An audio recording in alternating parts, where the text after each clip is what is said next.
ভবিষ্যতেও যদি আবার কেউ এরকম স্বৈরাচার এবং ফ্যাসিস্টের রাস্তা ধরেন, তাহলে আবার মনে হয় আমাদের ক্লাস 8, 9 এবং পথ শিশুদের দরকার হবে না। আমাদের বাংলাদেশের এই সমস্ত সন্তানেরা তার প্রত্যেকের জায়গা থেকে একটা ফুৎকারে এরকম ফ্যাসিস্ট এবং চাঁদাবাজদেরকে উৎখাত করতে তারা সক্ষম হবে। আমাদের কোনো মন্ত্রী এটা বলে নাই আমি মন্ত্রীগিরি করতে এসেছি।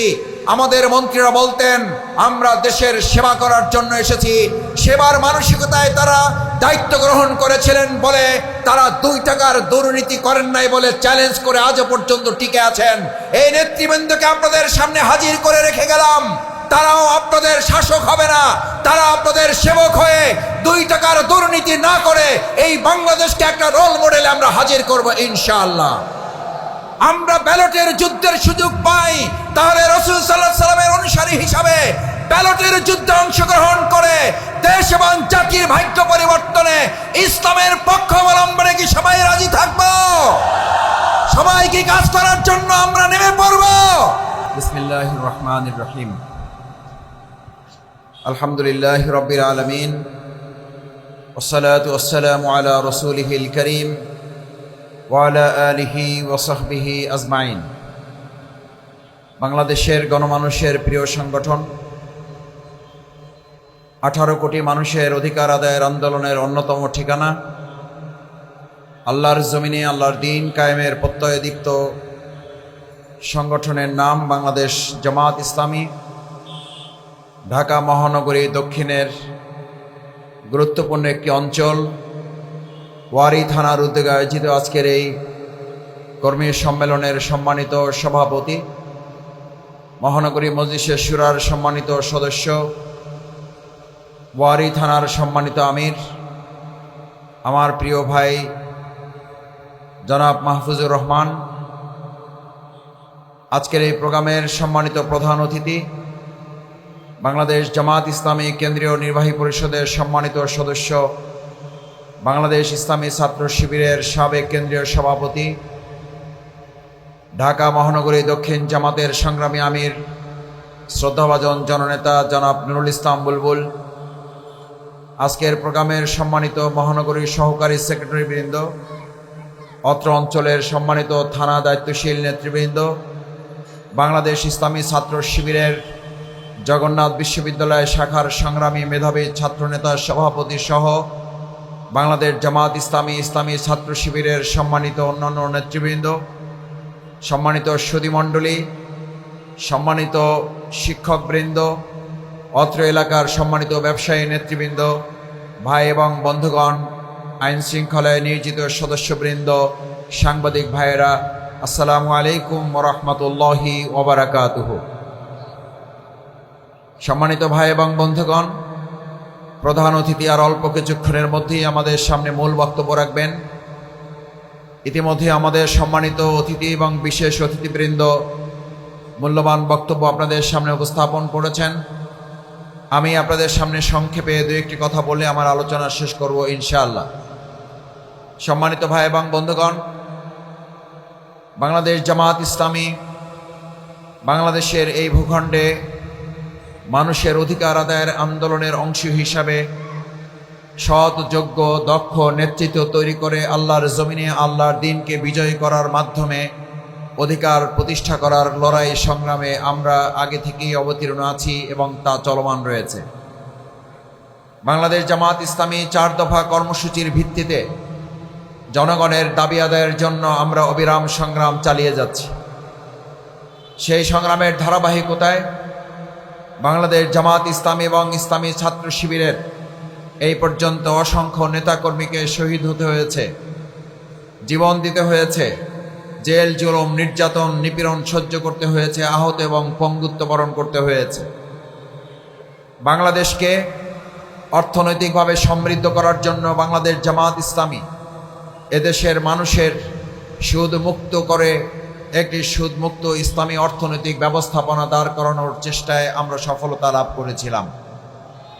অত্যন্ত দুর্ভাগ্যের ব্যাপার, আমরা এদেশের মানুষের তাহজিব তামুদ্দন, ঈমান, আকীদা এবং বিশ্বাসকে সামনে রেখে বাংলাদেশের মানুষের অর্থনৈতিক সমৃদ্ধিকে এগিয়ে নিয়ে যাওয়ার জন্য চেষ্টা করেছি। আর তার বিপরীতে বাংলাদেশকে প্রতিশোধ গ্রহণ করার নেতৃত্বে শেখ হাসিনা এসে তার কিছু দলীয় নেতাকর্মীদের দিয়ে ব্যাংক এবং শেয়ার বাজার লুট করার অংশ হিসাবে আমাদের এই প্রতিষ্ঠিত ব্যাংক সহ বাংলাদেশের অধিকাংশ ব্যাংকগুলোকে শুধু দেউলিয়াই করে নাই, তার বাবা সেই সময় পরিচিতি পেয়েছিল সংগঠন হিসাবে, তাদেরকে বলা হতো কম্বল চোর। আর শেখ হাসিনা এসে রোল মডেল করেছে, সে উন্নতি লাভ করে তাকে নাম দেওয়া হয়েছে, সে হচ্ছে ব্যাংক ডাকাতের দল। সম্মানিত ভাই এবং বন্ধুগণ, শেয়ার লুট করে শুধুমাত্র ক্ষান্ত হয় নাই, আপনাদের মনে থাকার কথা, শেয়ার বাজারকে এমন এক দরবেশের হাতে তুলে দেওয়া হয়েছে, যেই দরবেশ, আমাদের সমাজে দরবেশ বললে তার প্রতি মানুষের সম্মান এবং শ্রদ্ধা বাড়ে। আর শেখ হাসিনা আমাদের বাংলাদেশে এমন দরবেশের জন্ম দিয়েছিল, যেই দরবেশ শেষ পর্যন্ত বাংলাদেশের শেয়ার বাজার ব্যাংকগুলোকে ধ্বংস করতে সক্ষম হলেও নিজে একখান ভালো প্যান্ট পরে বাংলাদেশ থেকে পালাতে সক্ষম হয় নাই। এটা আল্লাহ তাআলার পরিণতি। আল্লাহ তাআলা পরিণতির জায়গা থেকে এভাবেই করেছেন।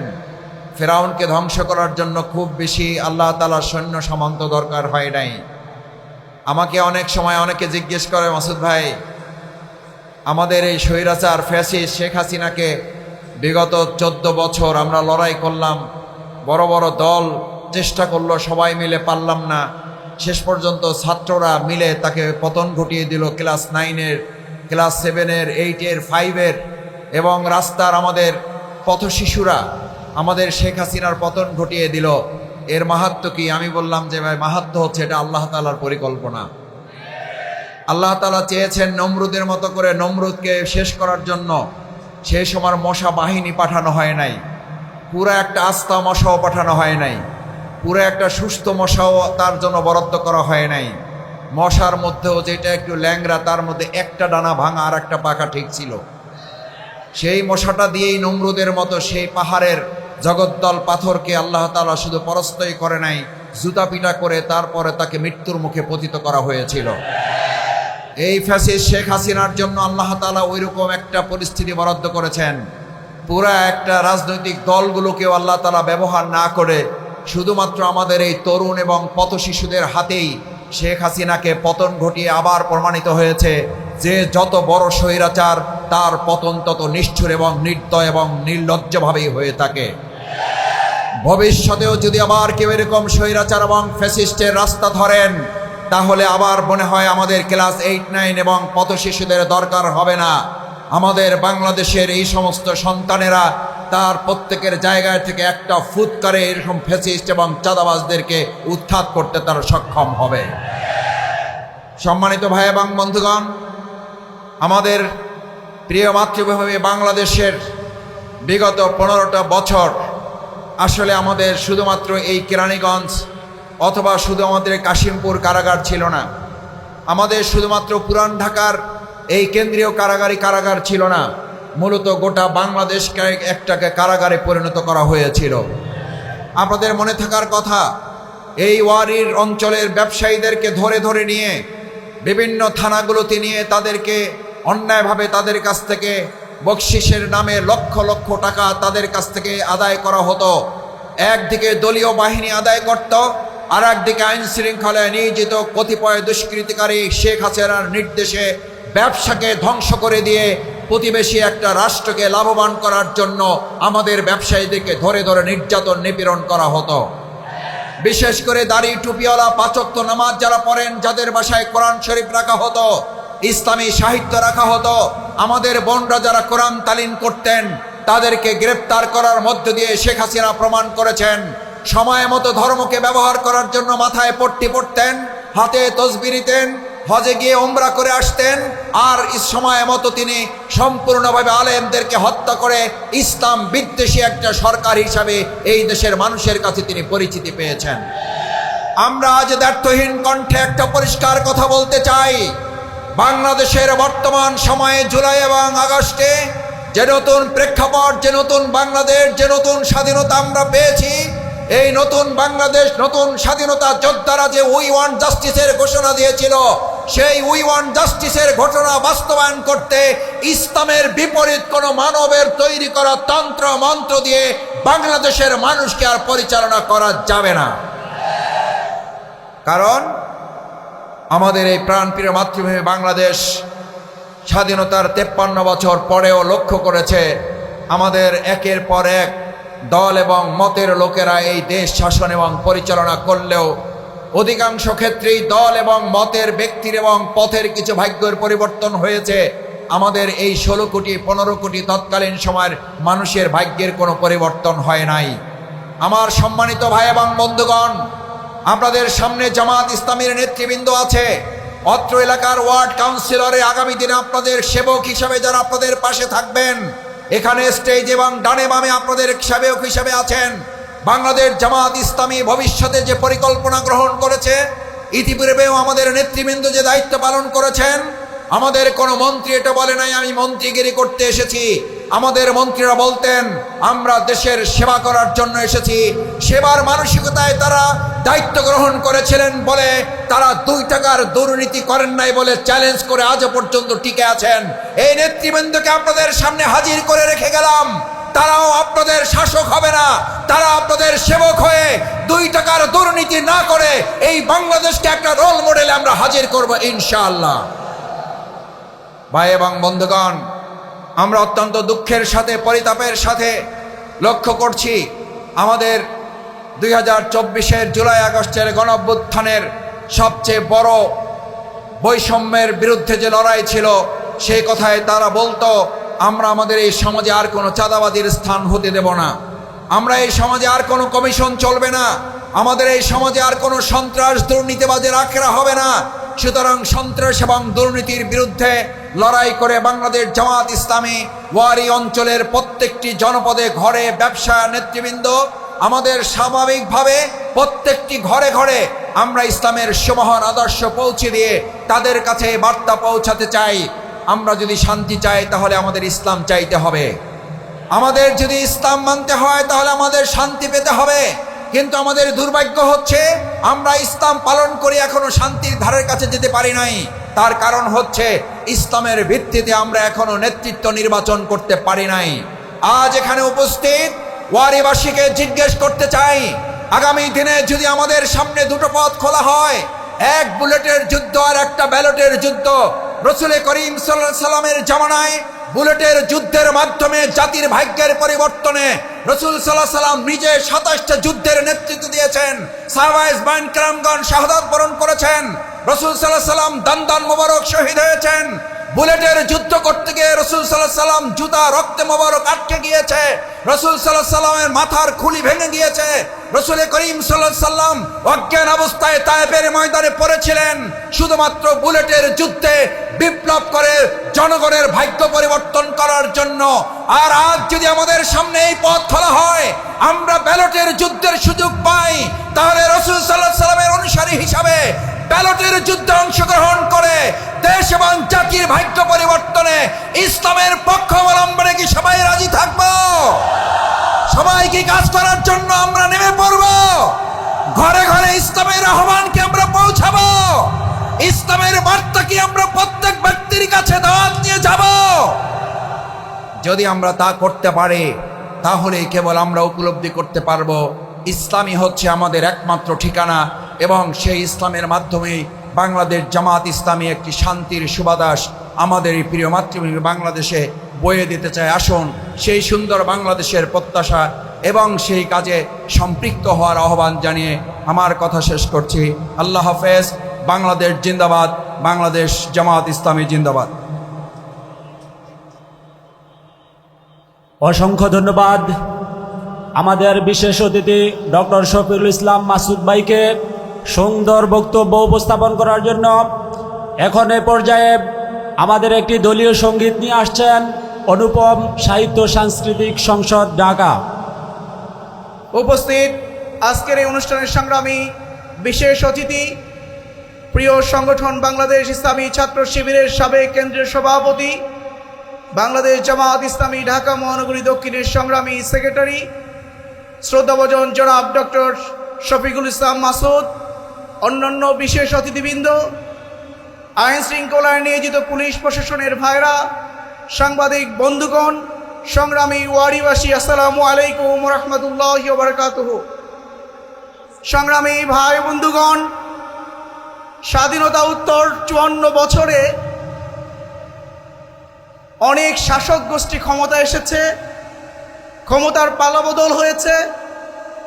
একটি রাজনৈতিক সংগঠন বিজয় হয়ে ক্ষমতায় বসেছেন, আবার আরেকটি রাজনৈতিক সংগঠন পরাজিত হয়ে তারা বিরোধী দলে গেছেন। কিন্তু এই 54 বছরে শুধুমাত্র একজন শাসক ব্যতীত, একটি দলের শাসক গোষ্ঠী ব্যতীত আর কোনো শাসক গোষ্ঠীকে ক্ষমতার পালাবদলের পরে বাংলাদেশ থেকে আমরা পালিয়ে যেতে দেখিনি। একটা দলের নেত্রী এবং তার দোসরদেরকে কেবলমাত্র জনগণের রসাতলে পড়ার ভয়ে বাংলাদেশ থেকে পালিয়ে গিয়ে পার্শ্ববর্তী দেশে গিয়ে আশ্রয় নিয়েছে। সেই নেত্রীর নাম কি ভাই? শুধু শেখ হাসিনা বললে হবে না, ফেসিবাদী খুনি হাসিনা। আমরা বলতে চাই, কি অপরাধ আপনি করেছিলেন? কেন আপনাকে পালাতে বাধ্য হলো? কি এমন অপরাধ করেছেন যে আপনাকে ভয়ে বাংলাদেশ ছেড়ে পালিয়ে যেতে হলো?